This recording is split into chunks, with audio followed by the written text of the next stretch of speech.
banks are continuing to struggle. It's actually a little ridiculous that I just don't understand how more people aren't educated on this one, which is why we're here to continue educating. So if you're here, hit that like. Let's keep educating. I also don't understand how it's gotten this far with the banks, that they're allowed to essentially do whatever they want, say whatever they want. We have people like Janet Yellen saying, hey, everything is fine. The economy is doing well. We're looking at the biggest banks in the country, from bigger lenders to small lenders, and they're suffering. We were reading yesterday how a lot of banks are getting rating cuts because they're saying that they're facing extreme loan losses. U.S. banks faced loan losses of up to $19 billion. $19 billion in the second quarter of this year alone. Moody's cuts ratings of 10 U.S. banks and some of the biggest names on downgrade watch, like BNY Mellon. Following Moody's rate cuts, the S&P is downgrading multiple U.S. banks on growing liquidity worries.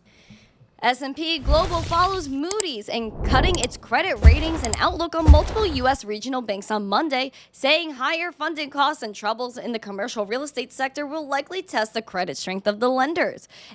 S&P cuts its ratings on Associated Bank Corp, Valley National Bank Corp, on funding risks and higher reliance on brokered deposits, while UMB Financial Corp, Comerica Bank, and Key Corp were downgraded on large deposit outflows and prevailing higher interest rates.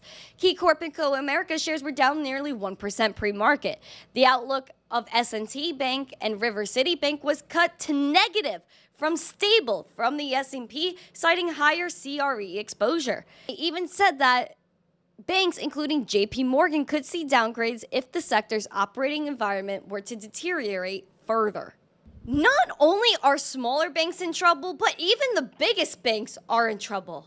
The higher rates go, the more we hit the money printer, the more deposits are being withdrawn because people don't care about keeping their money in the banks anymore. They rather keep it under their mattress. We will continue to see insolvencies. We will continue to see smaller regional banks collapse and consolidate into bigger banks. But even the biggest banks like JP Morgan are going to face downgrades. No one can keep up because the system is broken. All I know is that I understand that there is a way to opt out of a system that is breaking, out of a system that potentially they could just shut off. I know it sounds crazy, but they can. February 2021, the whole interbanking system went down where you couldn't move money internationally, you couldn't move credit. Everything was done for hours. You wake up and some banks are missing your deposits. Some banks are just freezing your accounts because they feel like it. Avoid the bank runs. Avoid the tyranny that the banks put you through. Avoid the stress of your bank potentially being insolvent tomorrow and have something that belongs to you. Bitcoin, I don't care if price goes up or price goes down today. All I know is that it can't be taken from me. And if the banks decide to close tomorrow, if my bank is insolvent tomorrow, at least I know I have money. At least I know I have something that can't be taken from me, that has that finite supply, that has that halving schedule every 4 years.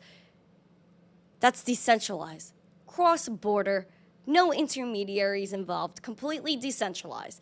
We need to hedge against the bank failures. We need to hedge against these downgrades. We need to hedge against the traditional financial system.